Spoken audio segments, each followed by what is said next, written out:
All right. Week 6. It's already here. Feels like yesterday we were just talking about week 0. Got a full slate, 6 games, and Chris Connor's going to join the show. Bring him here in just a second. First off, Dalton, how you doing, man?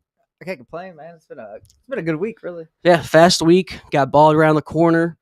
Got some good matchups. We'll talk some Heisman stuff. We'll talk some playoff stuff. But without further ado, we're going to bring in the man, the myth, the legend, host of the Last Call podcast, Chris Connor.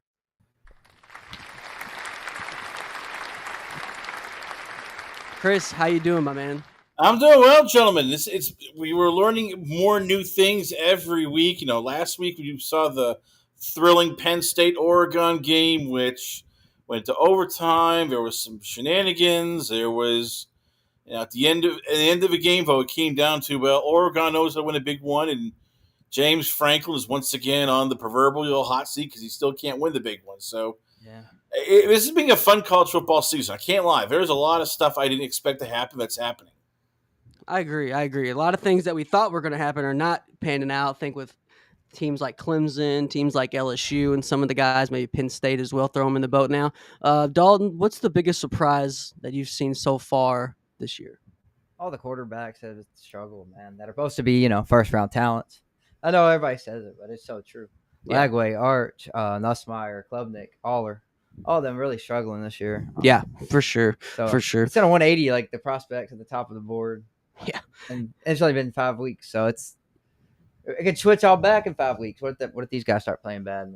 So That's true. That's true. And Dante Moore looking like he's kind of taking reins, possibly, of quarterback one, in my opinion. What's your thoughts on that, Chris? Do you have a quarterback one right now, or are you a guy that maybe he has a full position list? I know some people have a full board, some people don't have any. Yeah, I was still waiting on to see how they do against bear competition, but right now my number one board would probably be Fernando Mendoza. He checks out the boxes. I mean, he's that drop back quarterback who big arm can take the shots.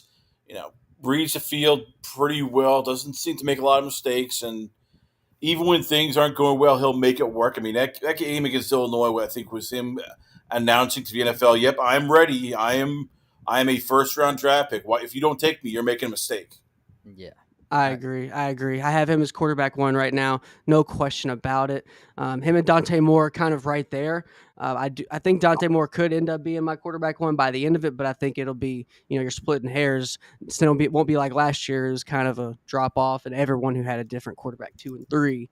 But what about you, Dalton? Did you have like any guys that's been standing out so far before we get into our top 6 games and some news around the country? I mean, yeah, Mendoza obviously been balling. Gotcha. John Mateer was. Yeah. Unfortunate, but looked like Oklahoma was turning it around with him. Hopefully he makes it back before they lose too many games. I know they got Kent State at least before he comes back, so that's good. But he was really balling out. Some smaller school guys like Robert Henry. Yeah, shout out Robert Henry. We're on the Spaces with the Shrine Bowl guys, and shouted out Robert Henry, and they loved it. They said, yeah, he's a guy that's been getting a lot of love, rightfully so. He's been balling. I mean, yeah, he went for 175 week 1 against A&M. Yeah, he's averaging. Well, he's had like 68 carries. He's averaging like 9.2 a carry for the whole year, something like that. So it's like crazy numbers he's putting up. UTSA, high octane offense. But let's go ahead and just get to some games. Get into some other news before. So real quick, get Chris's thoughts on it as well. It was just in the news that the Cleveland Browns will officially be starting Dillon Gabriel, former Oregon quarterback, which will be making the second rookie quarterback to be named a quarterback since the season's been started. Both of these guys are at the Senior Bowl. We got to cover them, lucky enough. Chris, what are your thoughts on the move? Do you think it's too soon? Is Gabriel the right guy, or do you have any thoughts on it?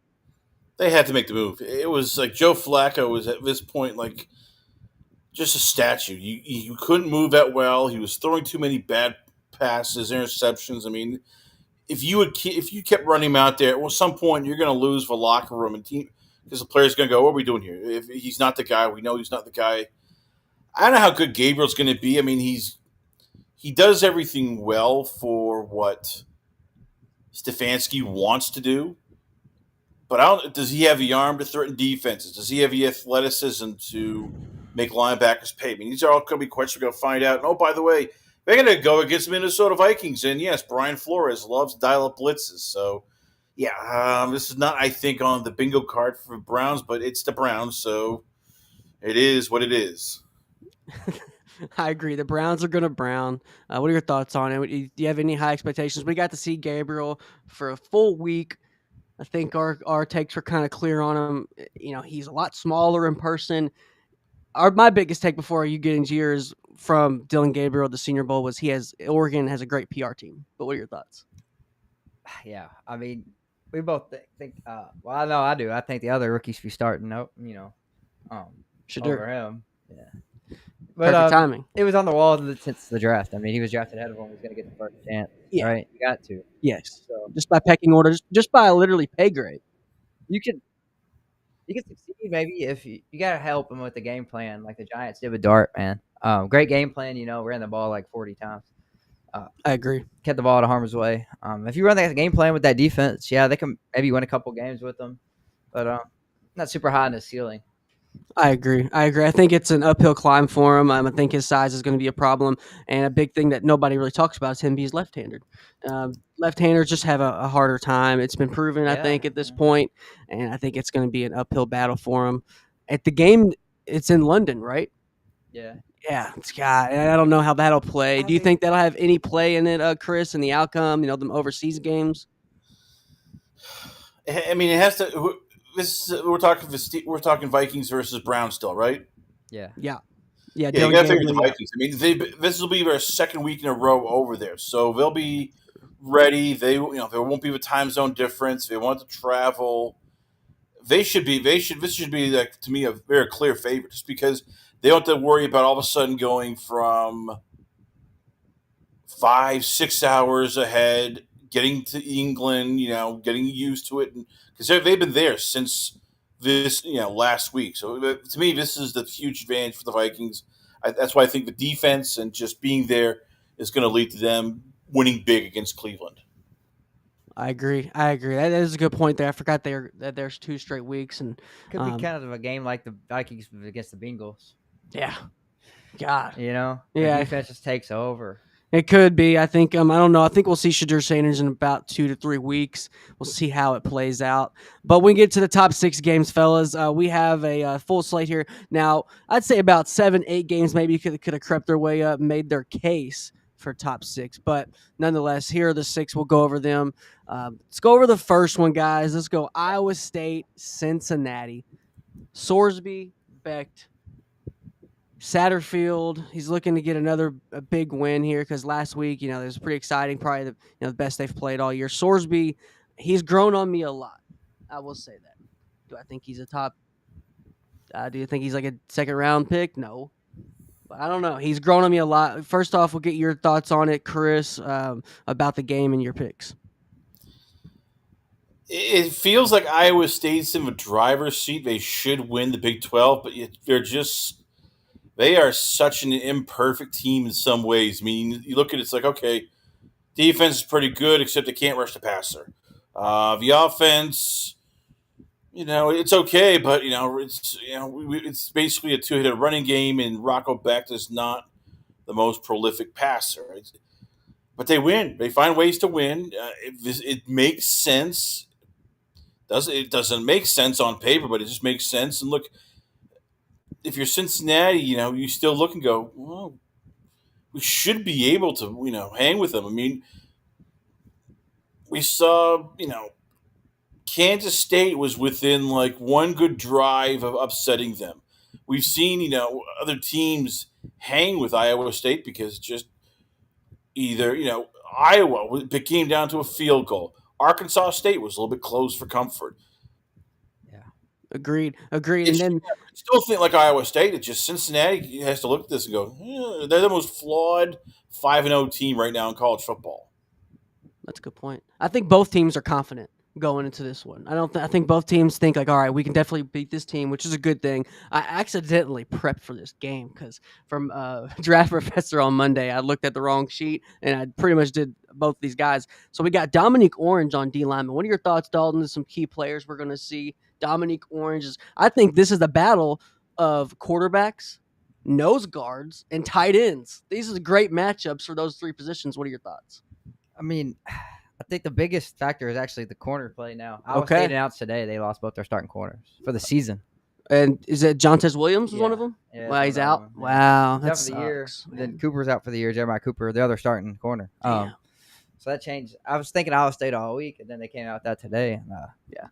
Now I'm thinking Cincinnati's gonna win this game, man. Cyrus Allen's been having a great year at receiver for Cincinnati. Sorcy's been really good, and Iowa State just doesn't have enough weapons in the passing game for Rocco. I don't think. Last year, they failed to replace Higgins and Noel. That's true. It's a good point. Got a lot of guys who they thought we were going to replenish and didn't. But we'll see. I like the defensive line matchup with Dominic Orange and Dante Corleone.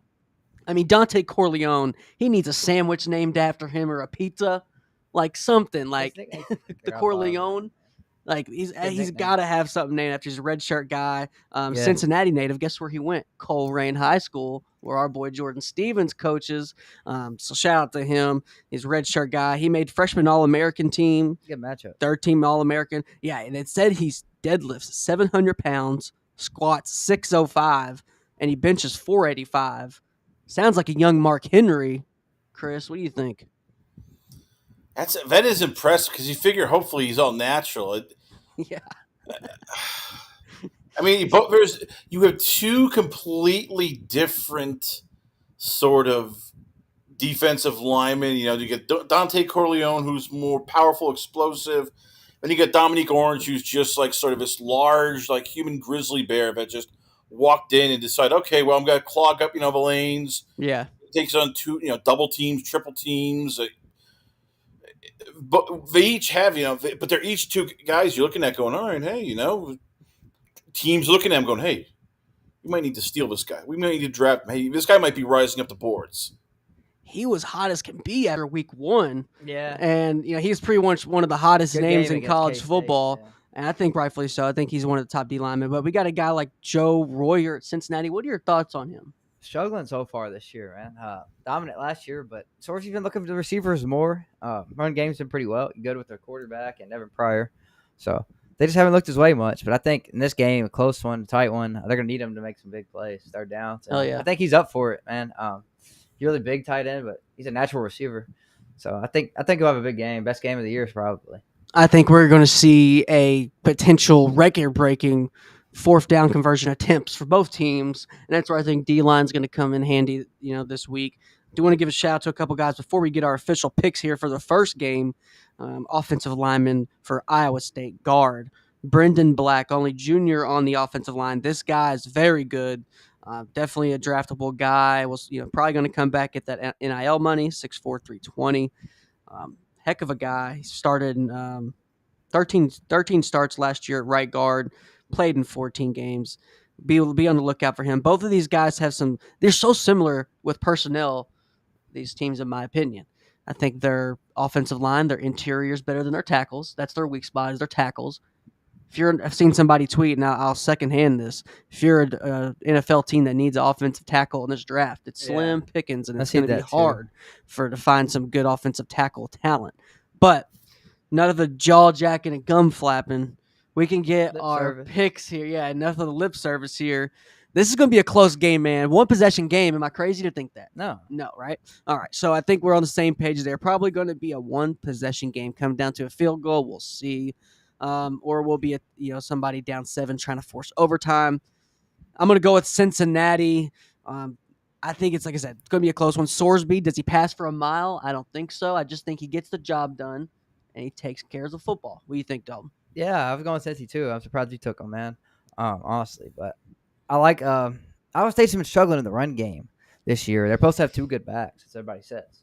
They lean on Rocco too much for their rush. Hansen and Sama haven't been really producing. 4.3 and 4.2 yards per carry. In college, it's not very good. NFL, you'll take it. Yeah. College, you like 5, 6. You see some guys in 8 or 9. So, yeah. You need better than 4 in college, and I just don't think they have the explosiveness on offense.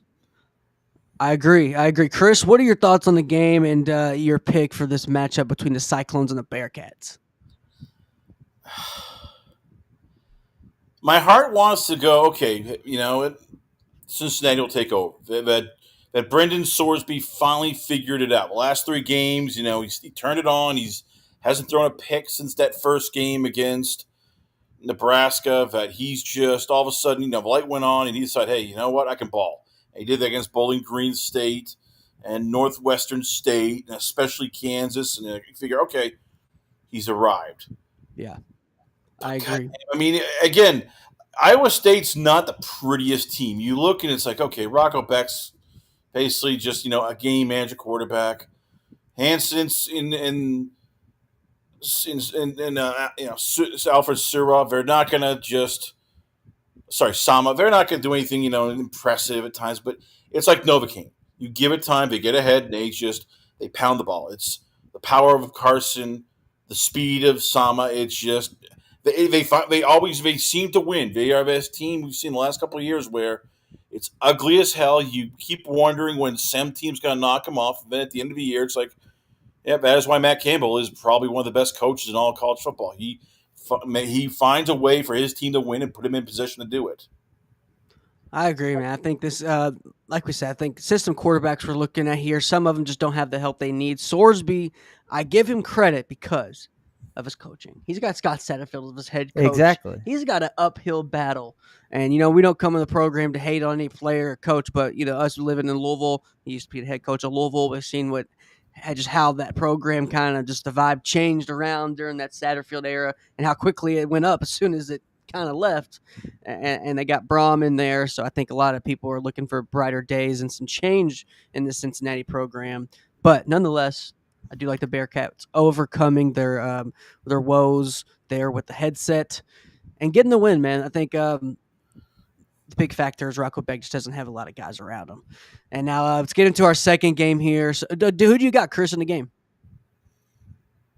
Iowa State. Iowa State. I think it'll be a 20. It'll be 24-21, and it'll be one of those games where you think Cincinnati will take it, and then all of a sudden Iowa State just gets the plays down the end, whether it's on defense or offense, and you just go, God damn, they're still freaking undefeated. How the hell are they undefeated?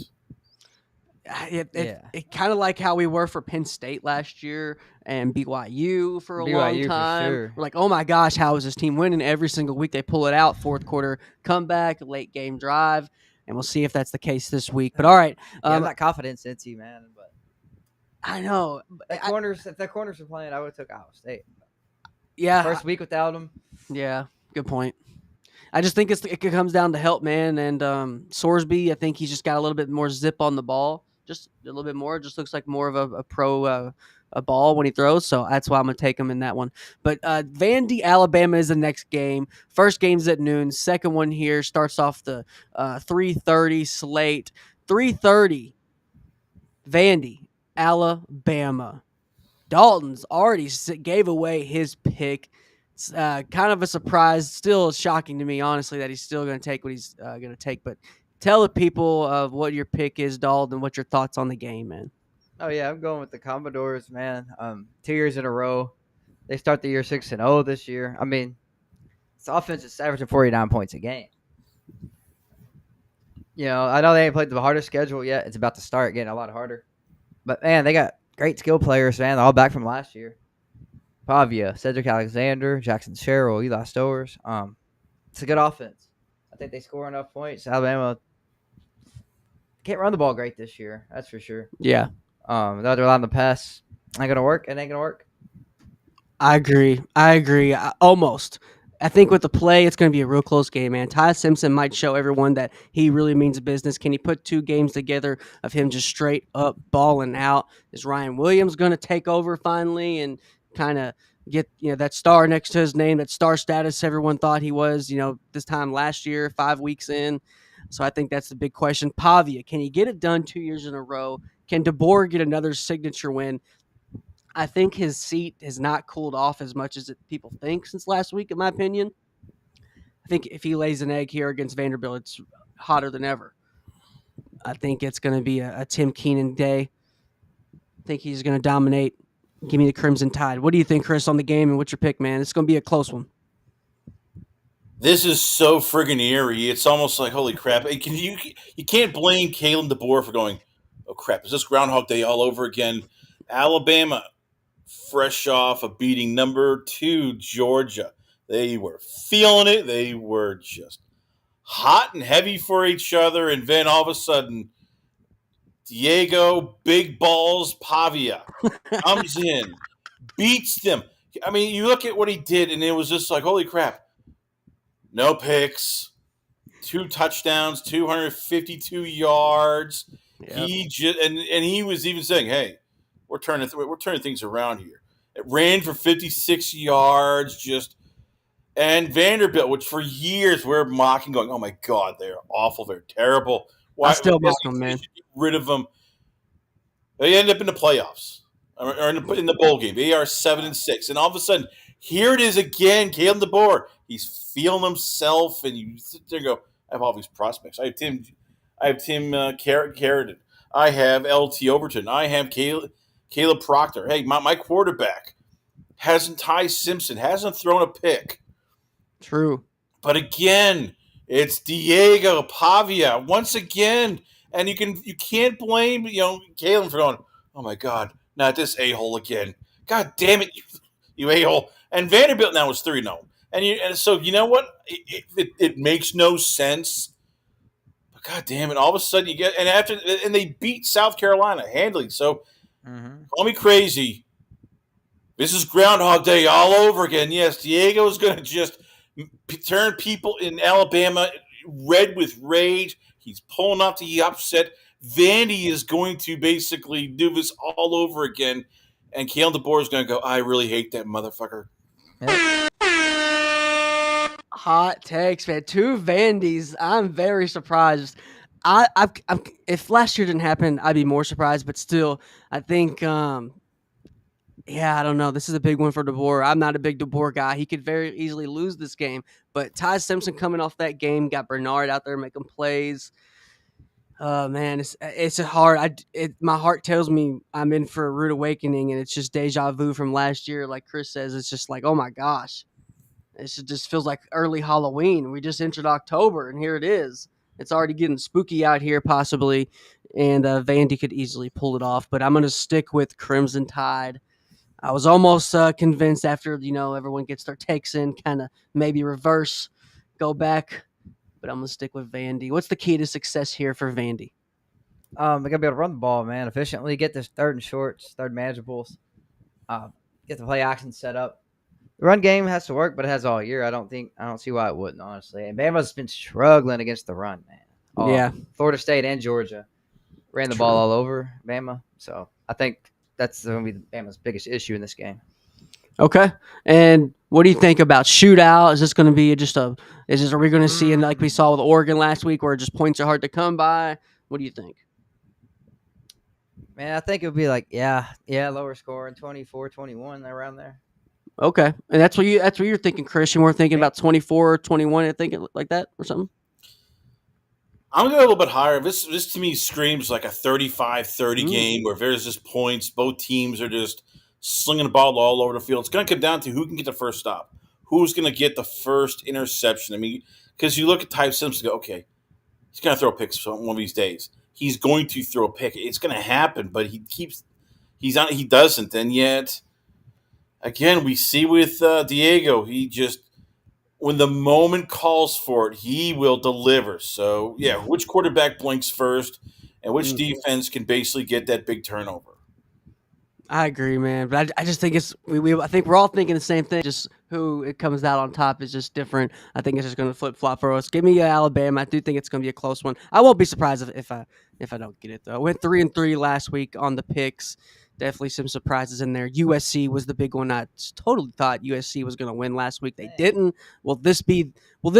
Is Alabama USC this week for me? I don't know. We'll find out.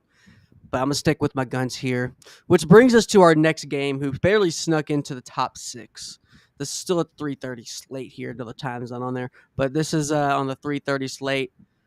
We got Washington. We got Maryland. Quarterback matchup here. Very interesting. I do like Malik Washington, and then if Hank knows ball, if you know Hank from Draft Professor, I mean he's a Washington fan. Damon Williams is his favorite player. He says he's the best in the nation. I like the quarterback matchup. That's why I put it on here. I think it's going to be close. What do you think, Dalton? Yeah, I actually think Washington. I don't think this game is going to be good. I think Washington blows them out. Really? Yeah, their offense is gonna have a huge bounce back week after getting held to 6 points. They're way too explosive. Damon, Jonah Coleman, Denzel Boston are all gonna have big games this week. Is Jonah Coleman hurt? No, No, he's good. I don't think he's hurt. Okay. Because I know. Well, did you see the Oregon run? I know. Side note: Oregon Mekhi running Hughes. back Mekhi Hughes is out for the He year. redshirting, yeah. Yeah, he's red shirting. But it's good he gets to get that eligibility. But we'll touch on that because that was breaking. But you're saying he is good to go, right? Yeah, he played last week. He averaged 5.4 yards per carry against Okay. Ohio State. So Good. He's might be RB2 for me this draft. Okay. So All right. far, behind Yeah. Jeremiah Love, but And get well soon for Mekhi Hughes.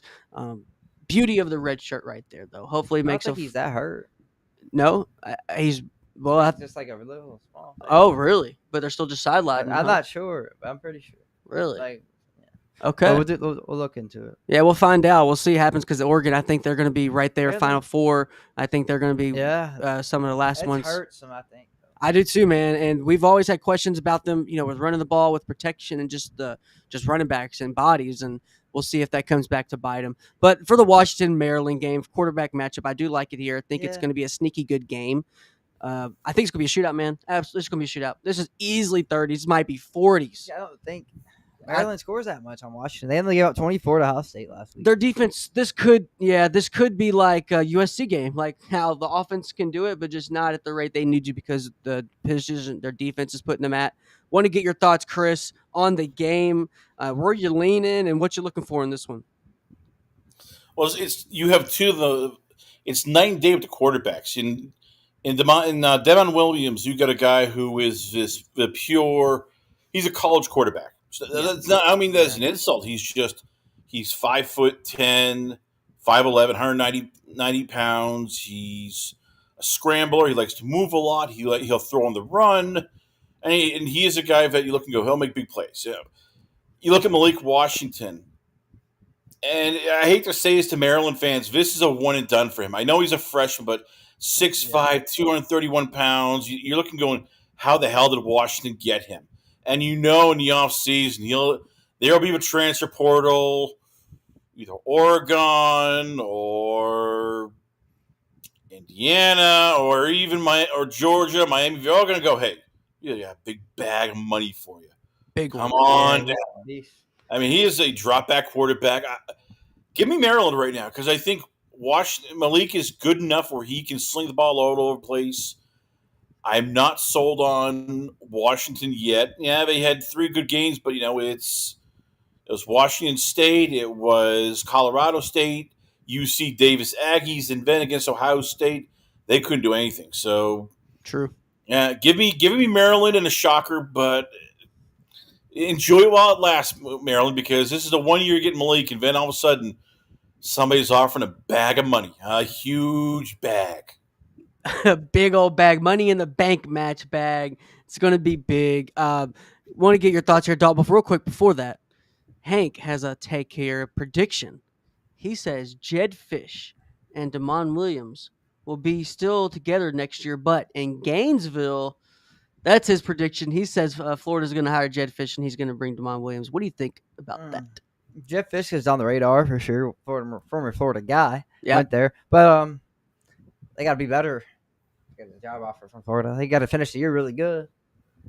Yeah, I know. Did it last year. Yeah, To get a Florida offer. It's all about how you finish because, I mean, this time last year, Napier was like, oh, look, we're staying with Napier. He's not leaving anywhere. Even when they should have just cut ties with him right then and there. Then all of a sudden he pulled out a couple wins and everyone in Gainesville was, back on the bandwagon. Back on the bandwagon. They were back partying and is there, how like a Hawaiian is a haluau? Is there like a Cajun word for a party? No. I don't think. They were having a good old eating, Cajun party because eating some good stuff. They thought they were back on the wagon. They thought Lagway is going to be in Heisman talks right now, but it's looking like, he's probably going to hit the portal as well. We'll see. But does that play? I just wanted to put that in there, see if that might play into your decision at all. Is Jed Fish looking down the road right now? What do you think? Nah, I mean, if he needs to win. If he wants a Florida offer, he needs to win. So he needs to make sure his team plays good. Okay. And I think they'll play good, man. Maryland, I hasn't played nobody either. Their best game is against Wisconsin, and we know Yeah. how bad Wisconsin is this year. So they're unproven. Washington hasn't played. I think Washington hasn't played a defense as good as this Washington defense. So I think this is his first real tough matchup in college. Okay, I love it. I love it. And then, so who you going? Who you going with on the game? I'm going with Maryland. Chris looks like Sandy's going with Maryland as well. Terps win big here. What do you think? Are you on our side, or are you on the dark side? Oh, Washington by like 17. Wow. Yeah, So you're like, wow, this is just going to be a total blowout. bounce back week for their offense. Their offense is really good. Wow. All right. Hey, I respect you putting your neck out there and putting the take out. I love it. Because I could see it possibly happen. It could fall off the rails. A lot has to go good early for Maryland.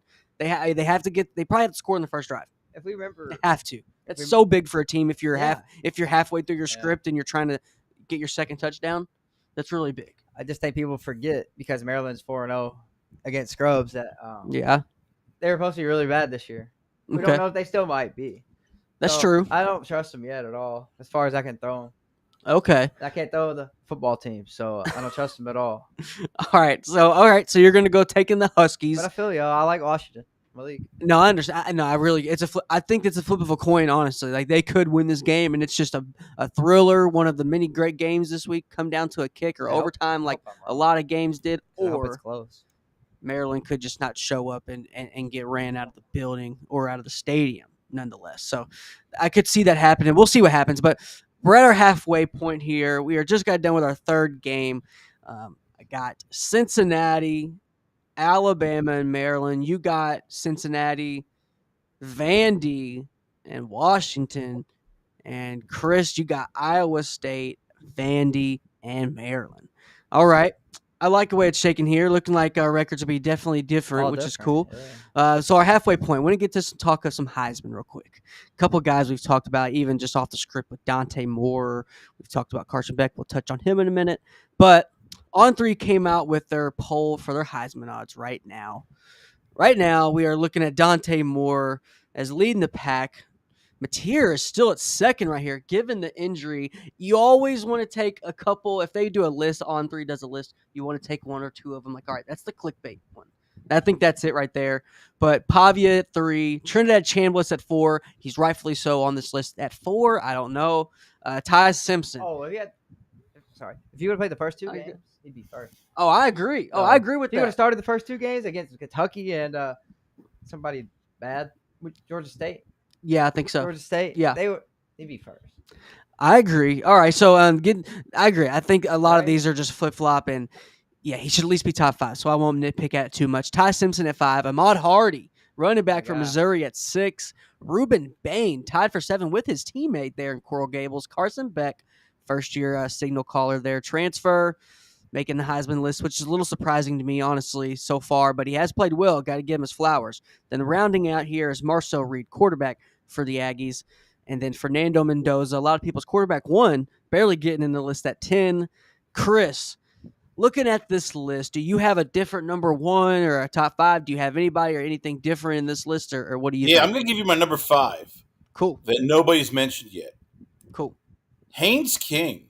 I get it. He's not the prettiest guy in the world in terms of his play, but you look around, it's like he is Mr. Do Everything for Georgia Tech. He runs the ball, he throws the ball. He's every game we talk about, whether it's Colorado or Clemson or even Wake Forest, he makes plays, and at some point you gotta go. All right, is this the Heisman for most valuable, or is this the Heisman for like prettiest numbers? Because if it's for most valuable, God damn it! I mean, again, you look at him, and it's like every game he's either running for 3 touchdowns, throwing for 2 touchdowns, or running for 1, running for 2 touchdowns, throwing 1. I mean, he is that offense, and we keep looking, going, all right, well, I get it. It's not pretty, but it does the trick, and you got to just give him his flowers. It's true. I agree, man. I agree. What are your thoughts, Dalton, on your Heisman list right now? Do you have anything different, or what are your thoughts? Pavia at 3 is, I don't hate it, but I mean, given this year, I'm not too surprised. Yeah, there's not crazy numbers this year at all going on. I mean, they're for 248 last week. I mean, yeah, good game, 3 touchdowns, no picks, but In years past, it wouldn't be a Heisman worthy game, but this year it is, man. So a lot of guys have been falling off this early in the year. Had Sawyer up there, and Man, Sawyer Robertson, kind of a historic He's still a fall beast, off in a though. quick couple weeks just because he's not able to get the W's, but still getting the oh yeah, he stats. threw for like 450 this week. Yeah, so But he's still uh, putting up numbers. But yeah, anybody else that you're thinking of? somebody off the list, man. Somebody not on here. Nobody that's like, I mean, Fernando Mendoza at 10 is kind of surprising. I thought to he should me. be up there more. I think he should be up there more. No question What about about it. Castellanos top 10? Castellano, ooh. I know they just lost, but Man, that pass to Deuce Robertson, they shouldn't even. I thought they were so dead. The fact that even they got to that point was crazy. They were dead in the water. Was the ball moving? I don't know. But I hate comparing different sports, but when you're dribbling a basketball and you're kind of like the top or whatever, you're switching hands and the ball's still kind of moving. Still rotating, but it's in your hand. It's kind of like that. You still have possession of that ball. But I mean, I guess I don't know. I'm nitpicking. he I caught it, I but thought he caught. he didn't. I really was hoping they had called it just for the play. There's always those crazy plays that are barely called back. But all right, yeah, I just want to get your all's thoughts on the Heisman because that came out today. Saw that before we get into our second half. We'll see who climbs up. I think this week is gonna, shake it up. I think Carson Beck could really play himself up into a top 5, no question about it. But let's get into the second half here, guys. Me and Dalton, we are stationed in Louisville, Kentucky. As some people know, Virginia Cavaliers are coming to town. Chandler Morris, he's bounced around North Texas last year. Is this a career game for him? I feel like every quarterback's got a game like, at Chandler Morris, he went on the road, to yada yada.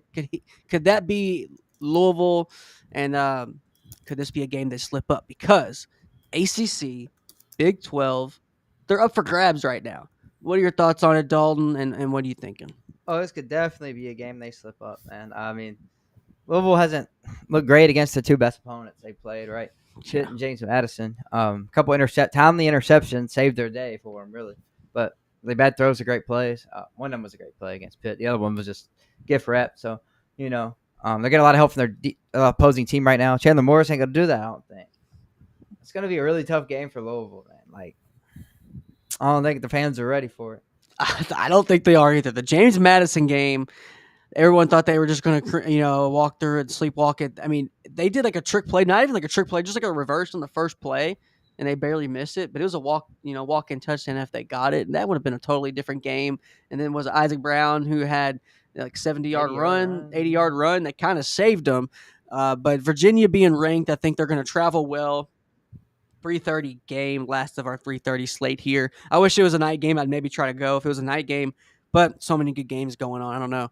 What are your thoughts, Chris? Are you leaning towards anything here? And what's your picks on the Virginia Cavaliers going on the road to Muhammad Ali's hometown of Louisville, Kentucky? I have no idea how to pick this game.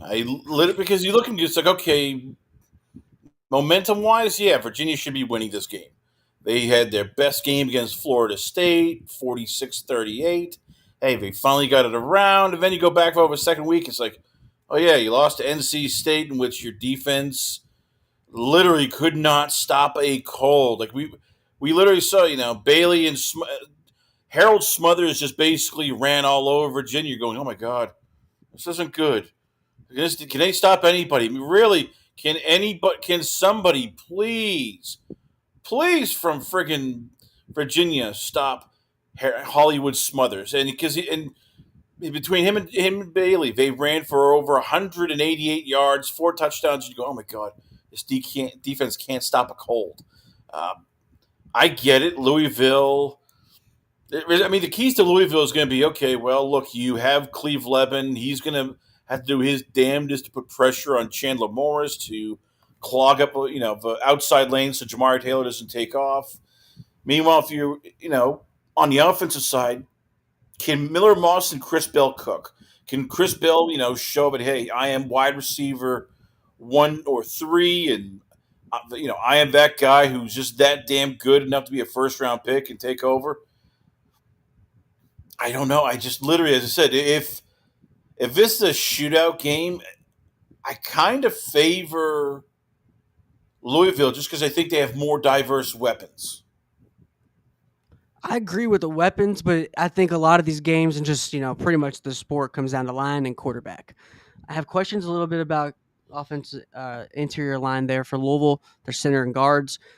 But I do think the comparison at quarterback, the advantage is with Virginia. I think Chandler Morris is a better quarterback than Miller Moss. He can throw on the run. That's a key to success in today's game. You have to be able to throw on the run. I mean, there's not too many statues back there anymore that can do it. We know Jeff Brom, that's his forte. That's what he likes in quarterbacks. Look at Plummer. I mean, you look at all the guys he's had. Never had a guy. He didn't coach Lamar. For a lot, just FYI. So never had a guy that was crazy mobile. Even when he was at Purdue, even when he was at WKU, didn't have a guy that was mobile. And that's just not his style. And I think in 2025, if you're going to play that style, you better have the best offensive line and Alabama level of stable at running back to be able to do that, because you just being able to go east and west and move within the pocket, throw on the run, just get those defensive ends, sucking in on the run, pause, and just following you out on the rollouts, dumping it to your back, dumping it to your tight ends. It opens up your offense. That's where I'm going to take. I want to take Virginia so bad. I do, but Jeff Brom's a hell of a coach. That comeback they had last week, they should have lost. They should have lost. They were down 17-0 to a Pitt. And to see them come back, that's a gutty performance.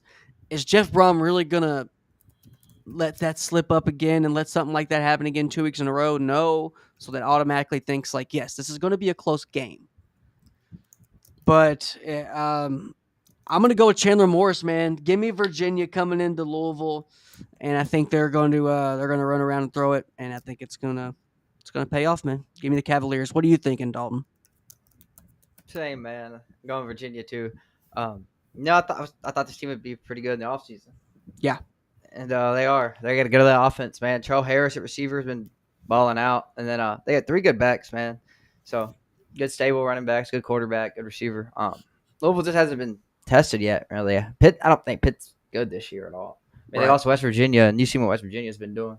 I know, and they're already doing fire Coach Rodriguez their first year. They'd get torched the last 2 weeks. Which is I know, but did you see their quarterback's going to be redshirting? So our guy, quarterback Scotty Fox at West Virginia, who we got to cover at Elite 11, he's probably going to get some more playing time.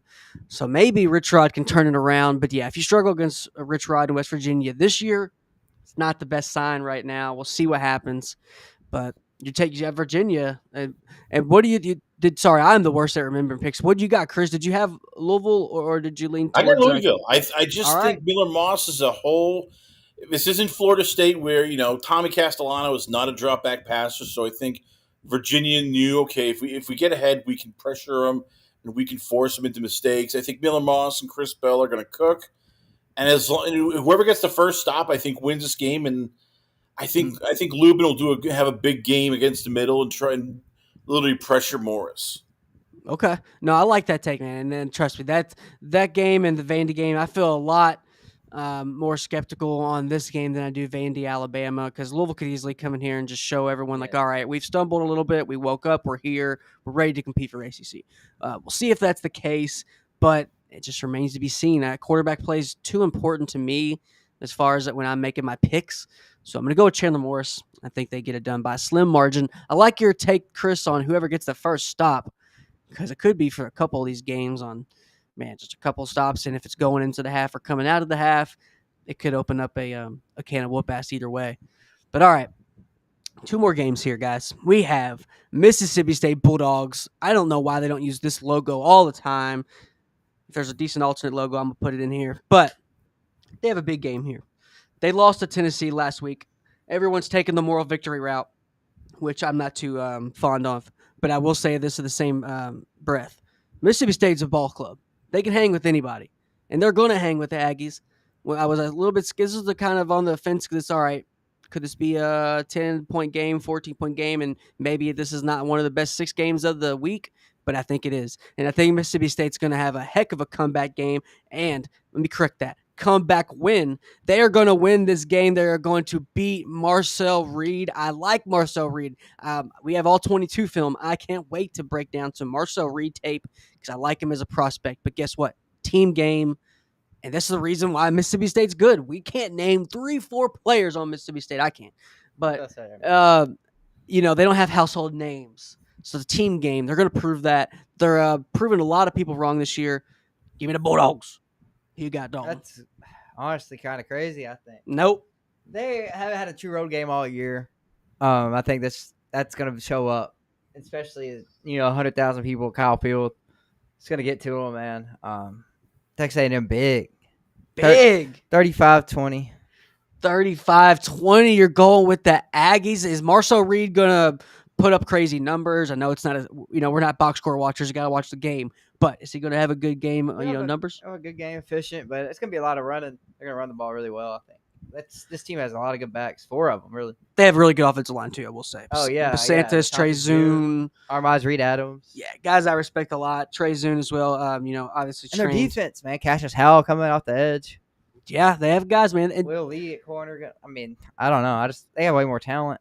Sneaky defensive end school is Texas A&M. I mean, they're just always have guys coming off the end. But what do you think, Chris? What are your thoughts on this game and who you going with, man? Look, credit to Mississippi State. Last year, we were talking about, oh my God, they should be kicked out of the SEC. Yeah. They were 0-8, 2-10. Arch Manning was even dropping like 35 on them. I mean, you were sitting there like, oh my God, this is horrible. Jeff Libby has come in.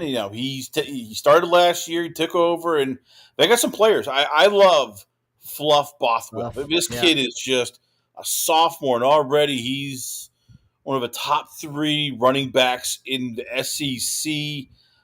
He literally was the only reason why they were competitive against Tennessee, where he was just lights out. I mean, you look at that game, and you're just sitting there with Fluff and going, God damn, you're only a sophomore.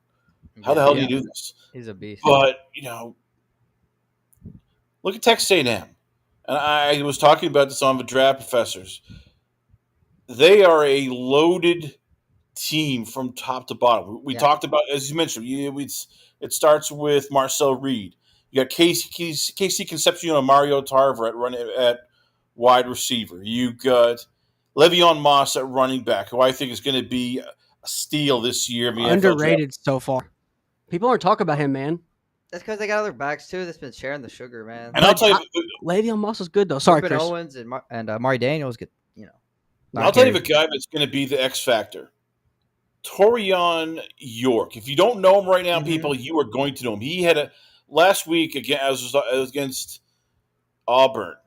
He shut down that whole game. 9 tackles, a sack, pass defense, 3 pressures. I mean, he is this 5'10", just ball of pressure that attacks the line, sideline to sideline. Think Nick Bolton, except maybe a little more faster. This team, Texas A&M, is one of the teams I look at and go, they could win the SEC right now. They don't have any real weaknesses. They are good top to bottom. They have that shutdown corner and will leave a second. I mean, I think this is going to be just 35-20, and Texas A&M pulls away at the end. Okay. Yeah, y'all both had the same score, right? Same score, 35-20. All right, I can't hate on that. Hey, I can't hate on it. I think it could easily happen, but I got a little bias in Mississippi State, always will. Oh, yeah. And I just think I respect them. I really respect them this year, and they're playing really hard. When you prove me wrong, like they really should have won that game last week. I don't know how they lost that game. They should have won too. I don't know how they lost the game in Tennessee last week. I really don't. I was fully expecting them to win that, and man, I think it's going to bounce back win. I think that's only going to add fuel to the fire. We're going to really see what they're made of this week.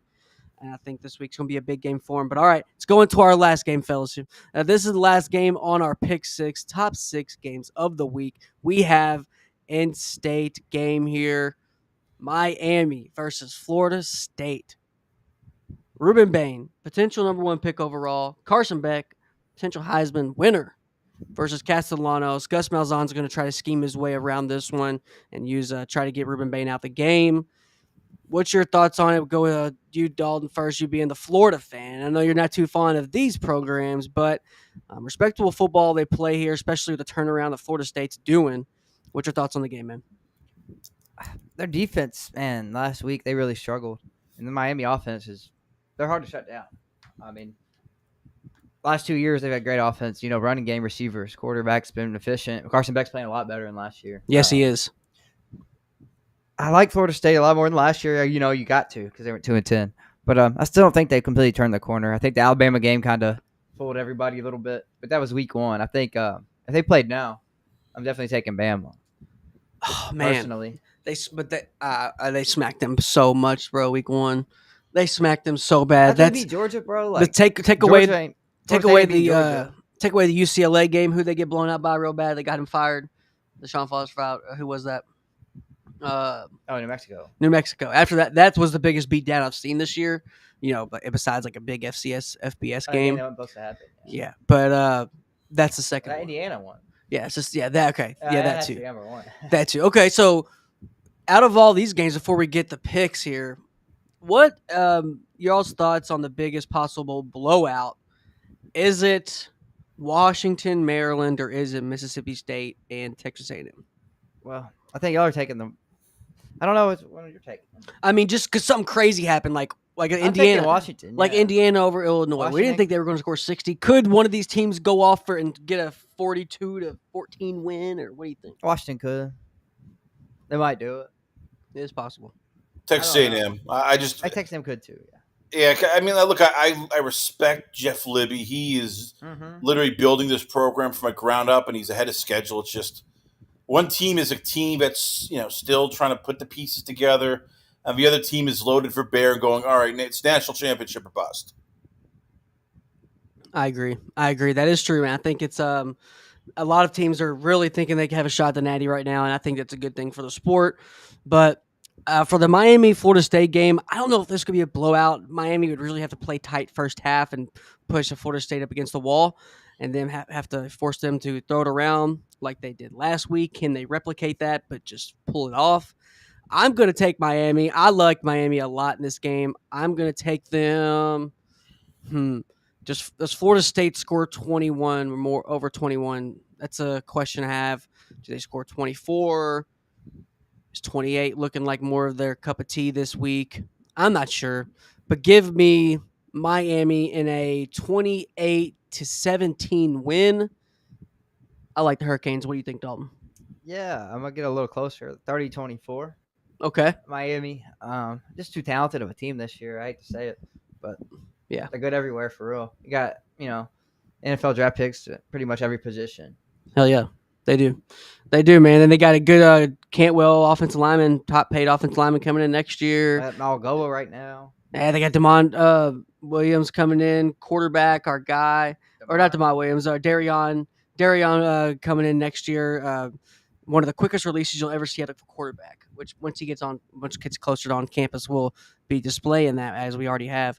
But Chris, what are your thoughts on the Hurricanes and Seminoles? Is this a straight shootout? Does Carson Beck assert his dominance, or does Castellanos pull off a win here?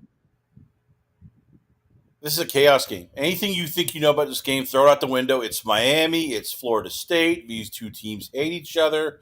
Coaches don't like each other. Schools don't like each other. And every year, except for last year, it's like this game's going to come down to the wire. It's going to be close. Look, we talked about earlier in the draft, professors of Florida State, they went out to the transfer portal and they just grabbed as many top guys as they could get. Deuce Robinson, Squirrel White, Gavin Sawchuk, James Williams, Elijah Herring, and Tommy Castellanos. And they want to run this ball. You look at Florida State, and they're going to go, all right, let's just pound the rock. It's going to be Tommy Castellano, Gavin Sawchuk, Usman Kramar, and they're just going to run. You look at Miami, and for them, it's a little bit more balance. Hey, let's Carson Beck. We paid big money. He was going to solve our quarterback issue that we had when Cam Ward left. They have dynamic wide receivers. It's to me, it comes down to, can Florida State get any pass rush? Miami's going to do that. They got Reuben Bain Jr.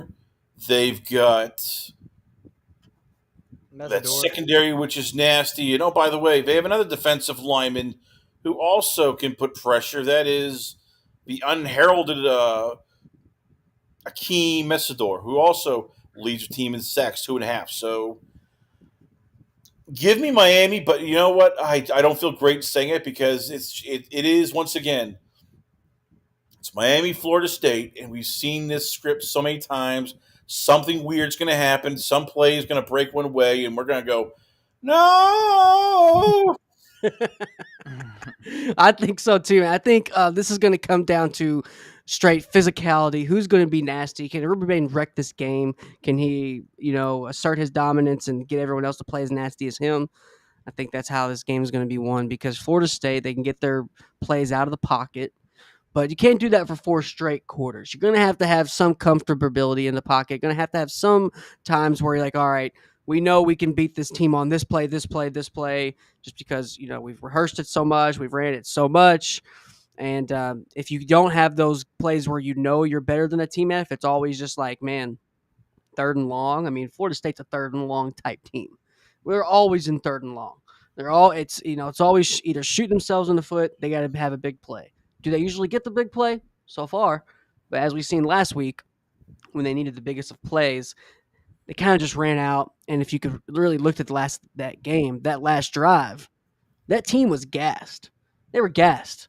It was hard. They were all gassed, and it was a long game, physical game. That's where this game is going to look just like that, long, physical. But I think Carson Beck's going to get it done. I do think he's going to be able to get done and submit himself as a Heisman candidate. If he wins the Heisman, at this point, I'm just picturing. I've seen crazy things in this world. One of them was Carson Beck holding up a national championship trophy. I didn't think that I was going to see that. Even though I love Kirby. Do I close my eyes and do I see Carson Beck hold up a Heisman Trophy? I hate to say that it's possible. What are your thoughts? It's definitely possible, man. I mean, they might run the table. He's going to put up solid numbers. Not Cam Ward type numbers. They're a little more balanced this year. Defense is better, too. So they don't have to score as much either. But, if they go 12-0, man, that's a real shot. Especially this year. Nobody's going to put up crazy numbers. I agree. And then, Carson Beck, I think he's going to skyrocket if he just has a good game. Don't turn the ball over. Hit your checkdowns. Make your reads. Don't force it.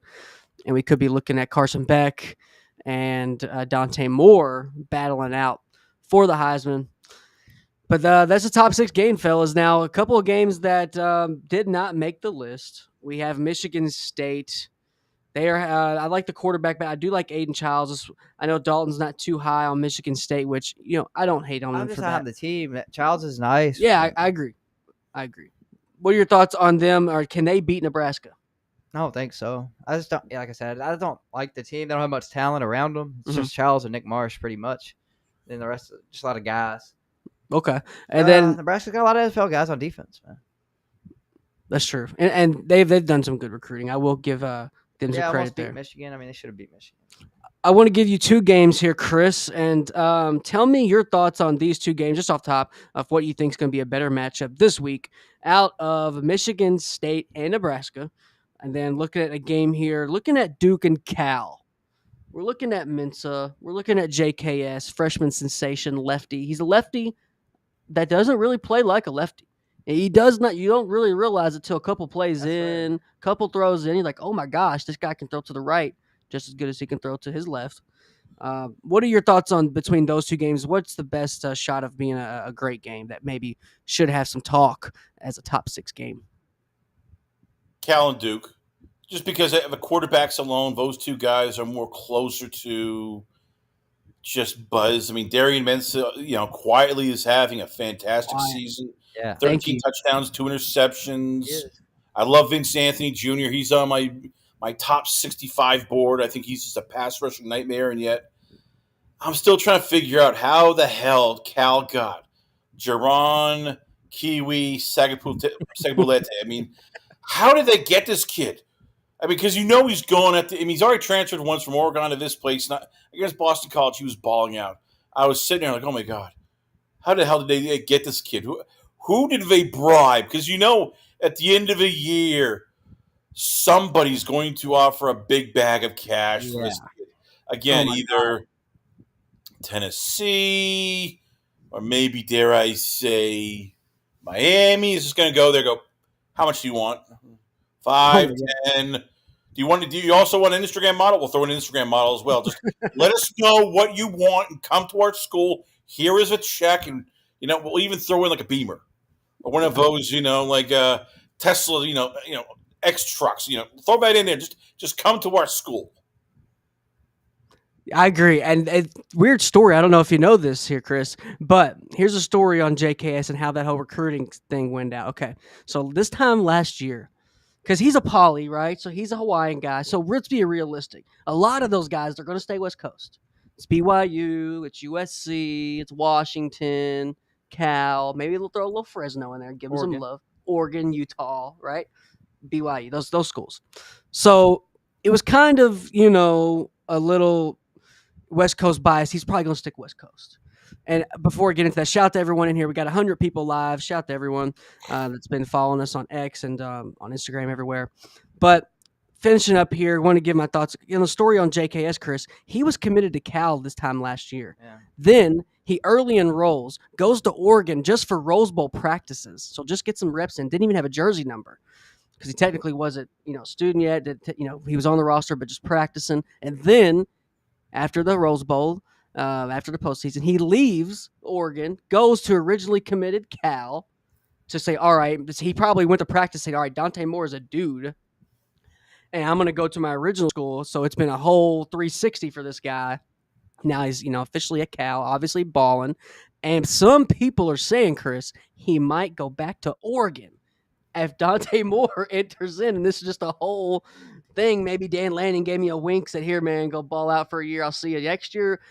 Do you see him at Oregon next year at all if Dante Moore leaves? Possibly, but again, there's going to be teams offering just like the bag. I mean, I think of it by this time next year, Miami's they're going to lose back, so they'll probably show up to JKS and go, look, it's Miami. Yeah, we got $8 million.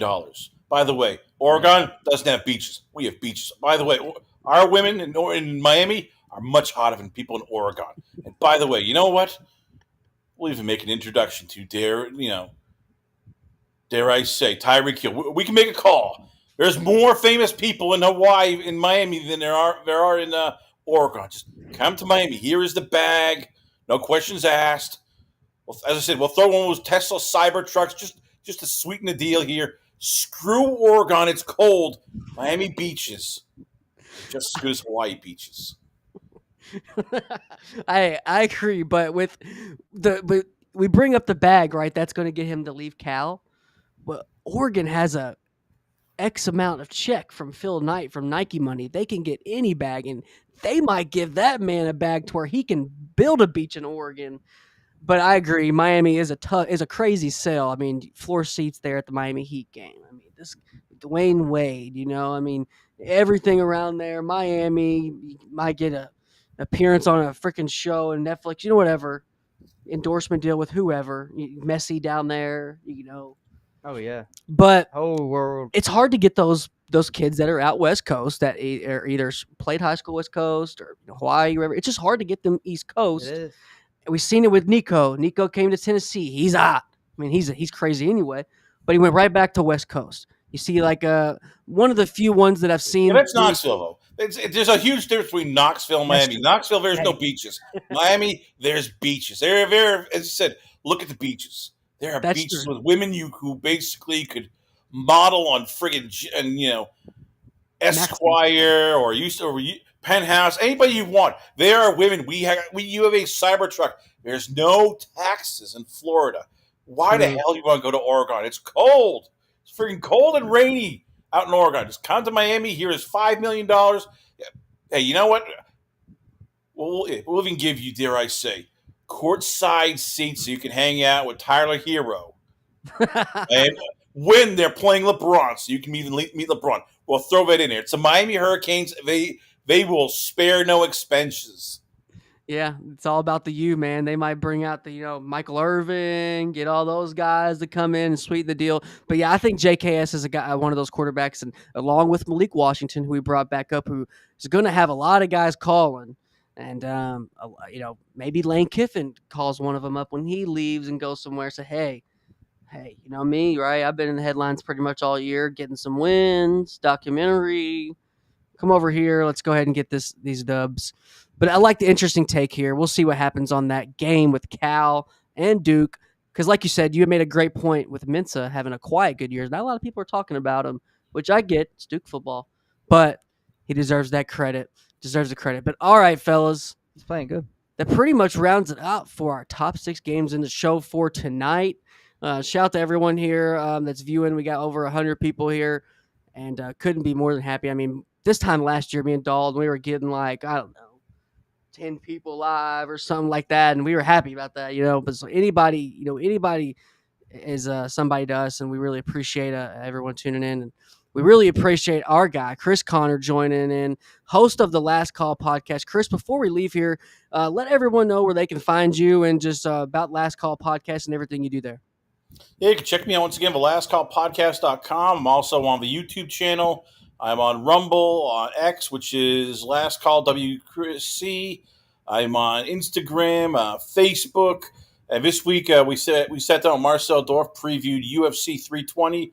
Alex Pereira versus Magomed Ankalaev 2 for the light heavyweight championship. Plus, can Merab Dashvili become the greatest bantamweight champion in UFC history? And this Friday, me and Nino Brown, we sit down talking some college football. What's going on in Arkansas? Who we like for our Heisman picks, and who is the sleeper for the surprise team we think might actually win the whole thing. Check it out once again. It'll be Friday on Last Call Podcast. Gentlemen, always love being on the show. You guys bring the heat, you bring the fun, and love talking college football with you guys. Hey, we couldn't be more than happy. We agree, man. Anytime we have Chris Connor on, we're more excited, and it makes Wednesdays a whole lot better. Looking forward to that because, man, I really enjoy it. Everything you do, you bring a lot of passion to the game.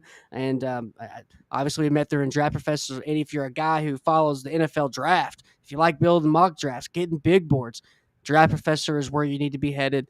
Head on over to Draft Professor on any of your platforms, on X, on YouTube. They podcast every single day about the draft. Me and Dalton are on Mondays. Chris, you're on every Monday as well, right? I'm on sometimes Monday, but it's mostly Tuesdays at 9 p.m. Okay. With Drew and the Draft Professor. And next week, we're going to preview Missouri versus Alabama, the two heavyweights of teams that basically are running the SEC. We're looking forward to it. Me too, man. Jim always has a great plate set out for us, and to get to talk some ball and give a better insight of some guys you need to be on the lookout when you're looking at your team, placing your bets, all that good jazz. All of this good stuff that comes along with a good Saturday of football, which we do have on tap here yet again. Week 6 already here. Catch us. We will be back Monday at noon Eastern to see who was right in our picks. A lot of different picks from all three of us, which is great. Good to have. And we'll see who pulls it off, who is up to snuff, who didn't turn the corner, who didn't show up to play. Before we head out of here, Dalton, what are your last words? And before we get out of here, we'll see everyone back on Monday. Excited for some games, man. Hopefully we get some more upsets like Virginia last week. I want some upsets. We need a big upset. That's true. Is a good one. Is Vandy just not as big as upset as it was? Because last year happened, right? Not anymore, yeah. That's crazy. We never thought we'd say that. Maybe that's the Saban effect. Because if you were to say Saban lost last year to Vanderbilt, you say, all right, he's definitely not winning this year. And if so, it would still be surprising. Yeah. Oh, if Saban lost to him, they would definitely win this year. But it won't be that surprising if the board does. So we'll see how it all shakes out. Head on over to the Last Call podcast with Chris Connor. Fridays, you can catch him there. Like you said, he's got you covered on everything with football, combat sports, UFC. He's your guy. We will see everyone on Monday. Have a great rest of your week. And I hope your team wins. Hope your bet wins. And y'all have a good one. Peace. See you later. Shimmer DK, wide receiver from Florida, Home Squad Sports. This is Jacob Harris, and shout out to Home Squad Sports. Hey, it's Jake Brenningstool with Home Squad Sports. This is Seth Hennigan here with Home Squad.